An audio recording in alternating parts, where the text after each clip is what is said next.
Selanjutnya Ibu mau presentasi terlebih dahulu ya. Apakah ada yang tidak hadir hari ini? Ada Mandra, ada Bu. Kenapa ya? Ada yang tahu? Ada sama dari saya tahu ada apa mereka berdua. Oh, mereka berdua? Iya, kalau tahu. Oh ya, nanti Ibu cek dulu apakah ada surat izinnya atau tidak. Gimana nih kabarnya anak-anak? Alhamdulillah. Baik. Mbak Fitra, kabarnya gimana Mbak Fitra? Baik, Bu. Baik. Mbak Ama? Baik. Baik, semuanya baik ya? Baik. Berarti anak-anak siap buat mengikuti pembelajaran pada pagi hari ini. Nah, coba anak-anak lihat di sekeliling anak-anak ini ada benda-benda apa saja kira-kira? Papelis, jam dinding. Ada kursi, meja, AC, laptop. Nah, itu kan termasuk bangun ruang. Nah, di sini pas kita mau membahas mengenai geometri ruang. Nah, coba anak-anak perhatikan, ini ada gambar apa? Rubrik. Nah, di sini ada rubrik, di sini ada lemari, dan di sini ada kotak pensil. Anak-anak sudah familiar ya dengan benda-benda ini? Siap. Ada yang tahu kesamaan dari ketiga benda ini apa? Kotak. Bangun ruang, kotak. Ya, jadi ini adalah termasuk bangun ruang. Dan di dalam bangun ruang ini memiliki tiga kesamaan lain, yaitu mempunyai titik, mempunyai garis, dan mempunyai bidang. Nah, untuk lebih lanjutnya titik, garis, bidang seperti apa kita akan pelajari pada materi hari ini. Nah, adapun tujuan pembelajaran kita, yang pertama, peserta didik diharapkan mampu menjelaskan pengertian unsur geometri ruang seperti titik, garis, dan bidang, mengidentifikasi unsur-unsur geometri ruang dalam bangun ruang, lalu menentukan kedudukan titik terhadap garis dan bidang, lalu menjelaskan kedudukan garis terhadap garis lain, menjelaskan kedudukan garis terhadap bidang, serta memberikan contoh penerapan dalam kehidupan sehari-hari.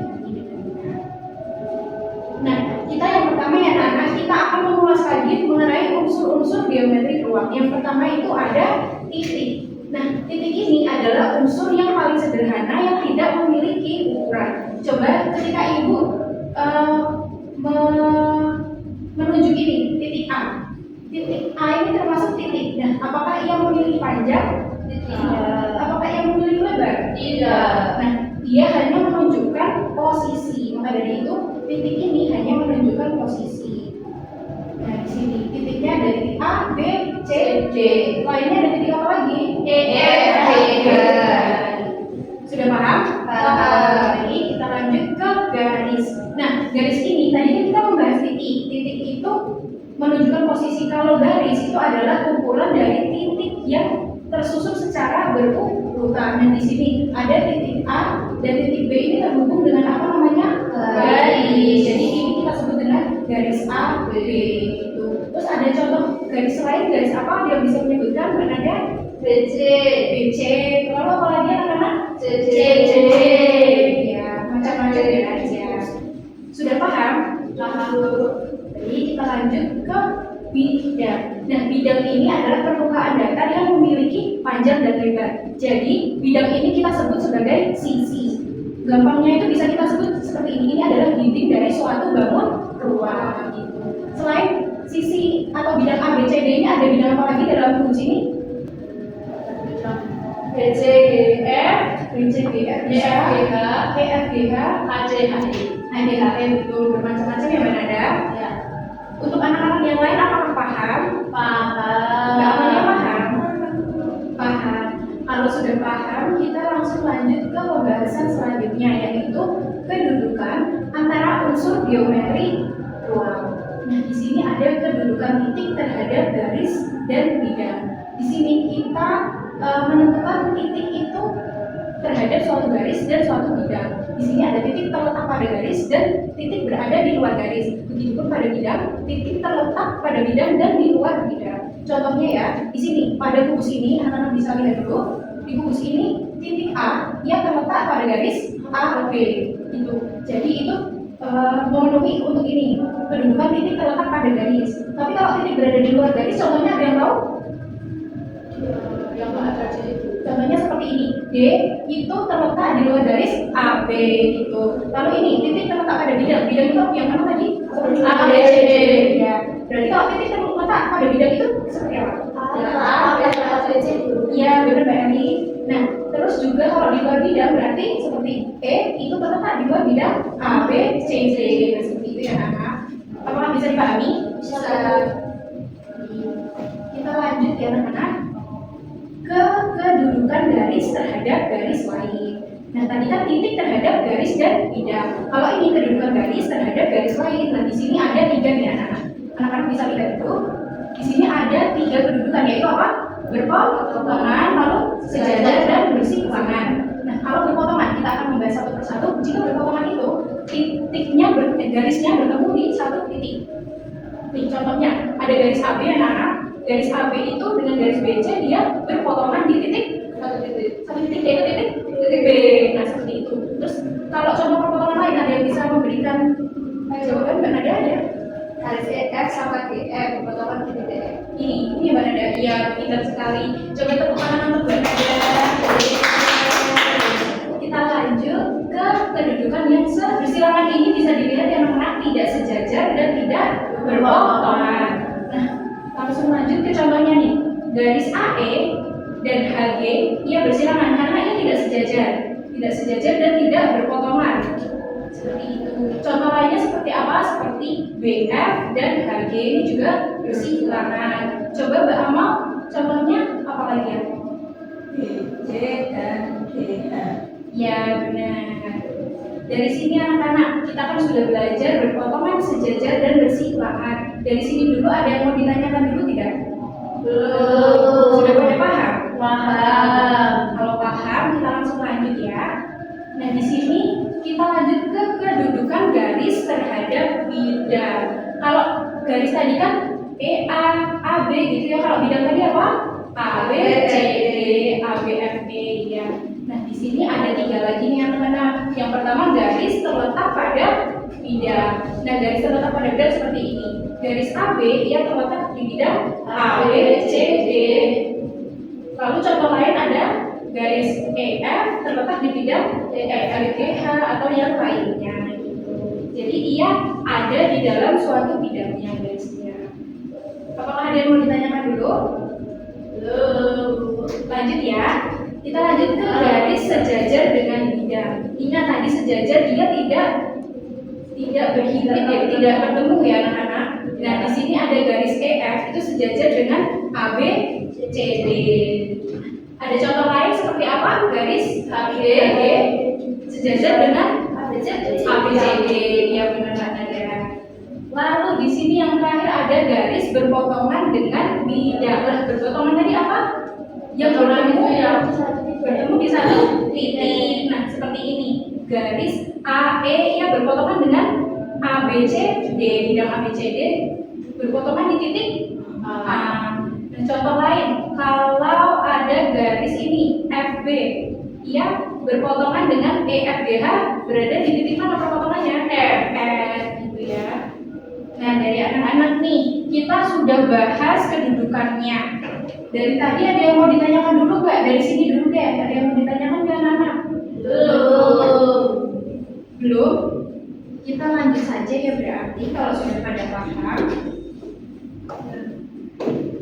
Nah, ini saatnya diskusi. Nah, diskusi kali ini kita akan anak-anak Ibu kasih LKPD. Dan LKPD-nya itu Ibu minta kerjakan secara berkelompok. Nanti Ibu bagi menjadi 2 kelompok saja, kelompok 1 dan kelompok 2. Lalu nanti didiskusikan lalu dipresentasikan jawabannya ya. Iya.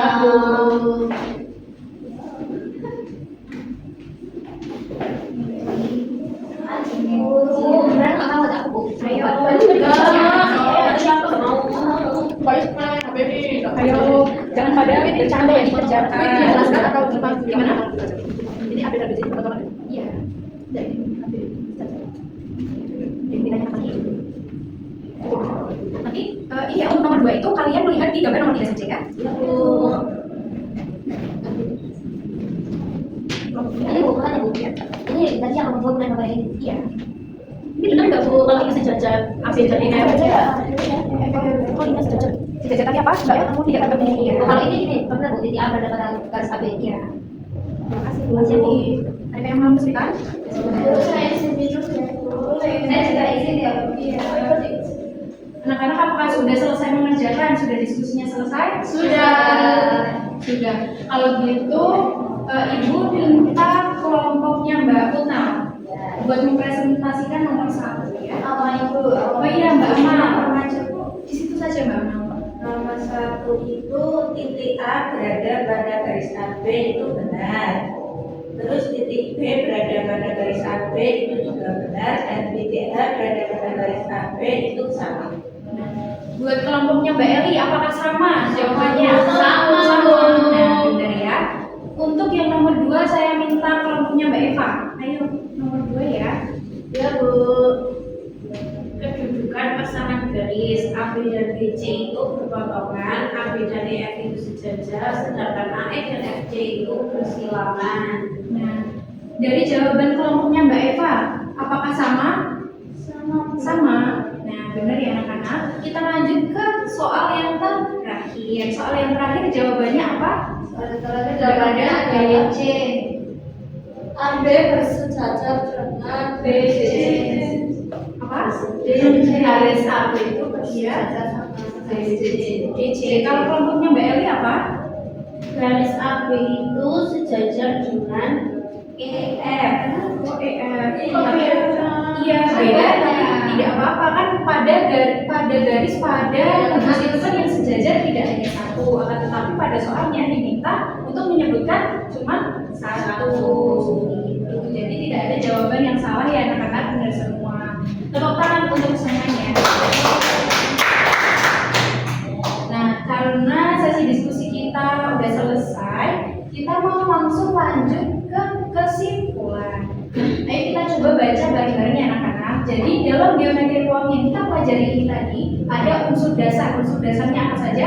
Titik, garis, sama lingkaran. Nah, ketiga unsur itu kan berhubungan dan punya kedudukan. Kedudukannya apa saja tadi? Titik terhadap garis atau bidang. Lalu Garis terhadap garis lain. dan garis terhadap bidang. Nah, seperti itu ya anak-anak. Ya Ibu. Nah, sebelum Ibu tutup nih, Ibu mau tanya pembelajaran hari ini itu seperti apa? Menyenangkan atau merasa kurang menyenangkan atau ada yang perlu diperbaiki nih? Menyenangkan. Anak-anak sudah paham ya materi-materinya? Paham. Tidak ada yang ingin ditanyakan lagi? Belum. Berarti merasa cukup ya? Cukup. Kalau merasa cukup, maka dari itu sekian pembelajaran yang Ibu sampaikan ya anak-anak. Nah, karena pertemuan ini kita kan tadi bahas geometri ruang, yaitu ada unsur titik, garis, dan bidang. Selanjutnya kita akan membahas tentang jarak geometri ruang. Nah, karena kalian udah paham apa itu titik, garis, bidang, maka dari itu untuk materi selanjutnya pasti akan lebih mudah dalam belajarnya. Jangan lupa dipelajari sebelum kelas ya anak-anak. Ya,